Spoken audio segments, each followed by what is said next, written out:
Bien, Listo. estamos ya conectados con el profesor de la Universidad de Piura y además doctor y experto en Derecho Constitucional, el señor Carlos Hackanson, con quien vamos a conversar acerca de un tema muy importante que tiene que ver con el fallo del TC, del Tribunal Constitucional, que declara inconstitucional la ley que prohibía, ¿no?, la postulación de condenados por terrorismo a cargos públicos. Le damos la bienvenida a JNE Noticias al señor Hackanson. ¿Cómo está? Muy buenos días, Jairon. Gracias por la invitación. No, gracias a usted por estar presente en esta entrevista. Pues la primera pregunta cae de madura. Aquellas personas que se han rehabilitado, pero que han sido condenadas por casos de terrorismo en nuestro país, que es un tema bastante complejo, sobre todo en el Perú, ¿van a poder postular a cargos de elección popular? Por ejemplo, ¿van a poder postular para ser congresistas o alcaldes, o en todo caso para ser presidentes de nuestra nación? Bueno, es lo que ha decidido el tribunal declarando inconstitucional la norma que prohibía, ¿no? Esa posibilidad, ¿no? Y pues desde la sentencia, ¿no? Se trasluce, ¿no? Una posición, digamos, principista, ¿no? Atendiendo, pues, a lo que ellos denominan, pues, la lealtad con la Constitución, los derechos fundamentales, ¿no? Destacando la vida y la igualdad ante la ley, ¿no? Y concretamente, ¿no? Que las leyes sean por la naturaleza de las cosas y no por la diferencia entre las personas, ¿no? Ujú. No obstante, si bien es cierto que existe un principio de indubio pro persona en materia de derechos fundamentales, también pues existe un principio de indubio pro communitas, ¿no? Ujú. Para la administración de las competencias del Estado, ¿no? Pues sobre todo cuando se destacan las competencias básicas del Estado en materia de preservación de la democracia, ¿no? La parte estatal, ¿no? Y usted es uno de los órganos encargados de ello, tienen que preservar que se produzca la sucesión democrática, ¿no? Sucesión, pero sucesión democrática, ¿no? Correcto. Así como velar por la seguridad, la salud y la educación. Sí. Entonces, la democracia es el único sistema que permite la autocrítica en un ambiente de paz, eso lo sabemos, ¿no? Ujú. Es cierto lo que dice el tribunal, ¿no? Su combustible es el pleno ejercicio de derechos y libertades, ¿no? Pero Pero la sí. democracia no admite el terrorismo, ¿no? Que son actos contrarios a sus presupuestos. Ahora, pero esta igualdad ante la ley que habla la señora Luz Pacheco Cerda, que es tribuna, miembro del Tribunal Constitucional de nuestro país, ¿no va en contra del interés público? Yo lo que, y con todo respeto a todos los magistrados del Tribunal Constitucional, ¿no? Un condenado por terrorismo pudo purgar su pena, pero queda la deuda con la sociedad que trae consecuencias cuando se atenta contra los principios y reglas de la democracia, ¿no?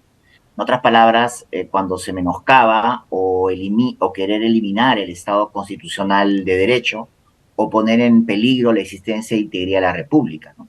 Mm. Entonces, sobre el tema de la deuda, ¿no?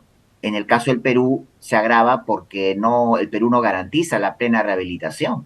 Claro, O sea, ¿cómo esto comprobar si está si clarísimo, un ¿no? condenado por terrorismo se ha rehabilitado realmente? Claro, porque yo te digo, por ejemplo, una persona que ha sido cárcel por robo, pues la rehabilitación, pues dentro del penal, teóricamente tendría que ser que pueda salir con un oficio, en una especie de, que tenga algún tipo de manualidad, que carpintería, mecánica, ¿no? Es lo que pero esto creo que no ocurre. Mm. Esto es lo que debería, ¿no? Y cosa que, digamos, pueda proveerse un trabajo y reintegrarse a la sociedad, ¿no? Ujú. Pero cuando hablamos, por ejemplo, en temas de conciencia, libertad de pensamiento, ¿no? En eso, digamos, es la rehabilitación, pues siempre deja un halo de dudas al final, ¿no? Y ello, por ejemplo, ahí hablo del principio indubio communitatis, ¿no? Que busca preservar la democracia, preservar la seguridad interna y externa, ¿no? La educación, la salud, ¿no? Ujú. Es decir, puede la persona que ha sido condenada por terrorismo y ha purgado su condena trabajar, ejercer sus derechos, pero por un principio pro comunitas no podría dedicarse a la enseñanza, pues, ni de los hijos ni de los adolescentes, ¿no? Ni tampoco también laborar en el aparato estatal por ese principio de comunitas, ¿no? Claro. Ahora, Es bajo, más, Sí. Sí, sí, te escucho, perdón, sí, sí. Sí, no, le iba a hacer la siguiente pregunta, que bajo este fallo del Tribunal Constitucional se va a permitir a las personas que han sido condenadas por terrorismo poder postular a las futuras elecciones. Se habla de una potencial o de un potencial adelanto de elecciones para el 2024. Se está hablando ahora que tiene que ser para el Sí, claro. 2023, ¿no? En este contexto, se le achaca mucho al Jurado Nacional de Elecciones de que los candidatos no son los idóneos, ¿no? Los candidatos que postulan en los diversos, en las diversas elecciones, en los diversos procesos electorales no son los idóneos, pero bien es cierto que el Jurado Nacional de Elecciones es un organismo, ¿no?, que cumple la norma y la norma la da el legislativo, ¿no? Y en todo caso, ¿quiénes son los que tendrían que poner a los buenos postulantes dentro de un proceso electoral? Es evidente que el marco legal y el marco constitucional, pues, digamos, condiciona, por ejemplo, la marcha de un proceso electoral, ¿no? Todos los funcionarios públicos, todos los ciudadanos y los funcionarios públicos, ¿no? Se deben, ¿no?, al cumplimiento de la ley, de la Constitución, y esto naturalmente complica más las cosas, ¿no? Sin ir muy lejos, por ejemplo, en 2016 se aplicó esta norma que impedía las dádivas, ponía límites a las dádivas de los candidatos, que es una especie de clientelismo de campaña que no condicionaba la victoria de un candidato, y eso excluyó un candidato a la presidencia, ¿no? Y otras digamos, restricciones o requisitos burocráticos, ¿no? Al interior de la democracia interna del partido, que también excluyó a otro candidato en también la campaña de 2016, ¿no? Y esto puso al jurado como un ogro, pero el jurado había elaborado de acuerdo a lo que la ley establecía, ¿no? Cosa que no había ocurrido en los dos procesos electorales anteriores, en que sí se vivía el principio de preclusividad, es decir, el jurado intervenía ya al final, luego que la OMPE le pasaba la posta, ¿no?, con los virtuales ganadores a la presidencia. En todo caso, ¿quién es el responsable en este contexto de la oferta política, de la idoneidad de los candidatos en todo caso, ¿no? Bueno, siempre el responsable final es el elector, ¿no? Porque al final, digamos, podemos tener una variedad de candidatos, pero de todo tipo, pero al final el elector es el que decide, ¿no? Es como diríamos, el consumidor final en la democracia es el ciudadano, ¿no?, que emite su voto, ¿no? Pero Sí. naturalmente, claro que, y esto lo hemos vivido, ¿no?, en el Perú, la falta de sentido común al momento de votar, ¿no? Y esto no me refiero solo a elecciones presidenciales y congresales, sino a muchos gobernadores regionales, ¿no?, donde siempre van excepciones, pero se puede apreciar. Pero yo quisiera detenerme, además, en una contradicción que se va a llegar, ¿no? Porque si el fallo del tribunal fuera correcto, tengamos en cuenta que la Constitución contiene restricciones que también resultarían irónicamente o paradójicamente inconstitucionales, ¿no? Por ejemplo, la Constitución impide que un ciudadano nacionalizado pueda postular a cargos públicos como congresista, presidente de la República, ministro, hasta magistrado, ¿no? Mm. Es decir, precisamente por la exigencia de vínculos patrios. Ese es el indubio pro comunitatis, ¿no? Mm. Es decir, un nacionalizado resulta más peligroso que un nacional que probó condena contra el terrorismo o el Mm. terrorismo.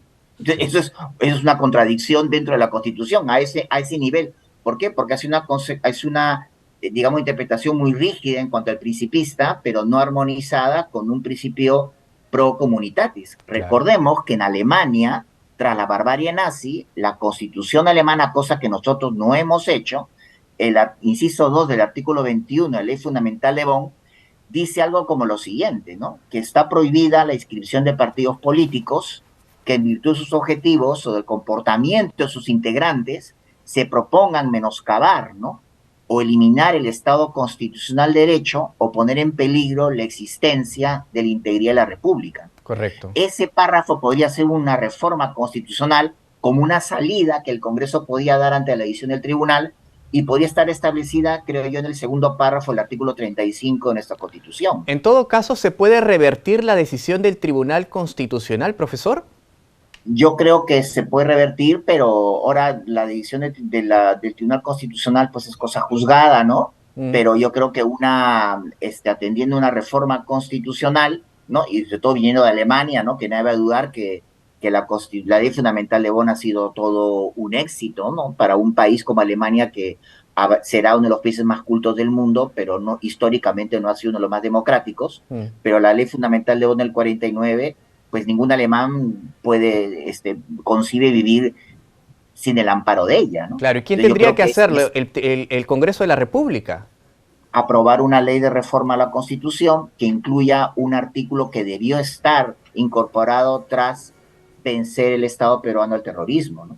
Que bien. Está prohibida la inscripción de partidos políticos que en virtud de sus objetivos o del comportamiento de sus integrantes se propongan menoscabar o eliminar el Estado de Derecho o poner en peligro la existencia e integridad de la República. Claro. Entonces yo creo que eso podría ayudar, porque finalmente ningún partido democrático va a alojar a alguien que ha sido condenado por terrorismo, y un partido pro-terrorista tampoco lograría la inscripción. Entonces, por ambos lados estaría condicionado, ¿no? Veremos qué es Pero lo que no solamente ocurre. eso, sino el tema de las escuelas. Fíjate, por ejemplo, perdóname, que en los Estados Unidos un profesor universitario que ha sido, por ejemplo, pillado en temas de plagio, no vuelve a enseñar en una universidad. Veremos. Entonces, pues qué es lo que ocurre. Y eso dice que está afectando su derecho al trabajo, no, sino que hay es un principio pro comunitatis en materia de velar por la educación. Claro, veremos qué es lo que ocurre en los próximos días, en las próximas semanas, seguramente con este tema acerca del fallo del Tribunal Constitucional que declara inconstitucional la ley que prohibía la postulación de personas condenadas por terrorismo. Le agradecemos sus declaraciones al profesor Carlos Hackanson, experto en Derecho Constitucional de la Universidad de Piura. Muchas gracias, profesor. Muchas gracias a ti, Jairon, y al jurado de las elecciones también.